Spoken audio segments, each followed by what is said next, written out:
Hello guys, আমার নাম Subhajit. Mini ব্লগের ডে 3।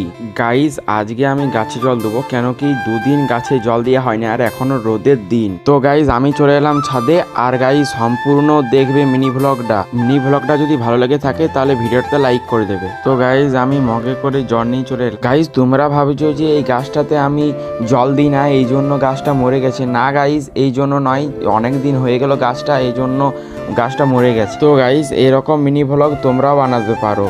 তো চলো এখন থেকে বানাতে স্টার্ট করো আর আমাকে সাপোর্ট করো। গাইজ এবার আমি টগর গাছটাতে জল দেবো। তো সব গাছলা জল দেওয়া হয়ে পর আমি তোমাদের সাথে দেখা করছি। তো গাইজ সব গাছলাতে জল দেওয়া হয়ে গেছে। গাইজ আমার 1.5 লাখ টাকা চপ্পলা পরে আমি চলে গেলাম বেল পাড়তে। না গাইজ, মজাক করছিলাম। তো গাইজ দেখো এই বেল গাছটা, এই গাছটার থেকে বেল পাড়া অসম্ভব গাইজ। খুঁজে দেখি বেল পাই কি না। তো গাইজ অনেক খোঁজাখুঁজির পরও একটা বেলও পেলাম না। তো গাইজ না পেয়ে আমি ঘর যাই।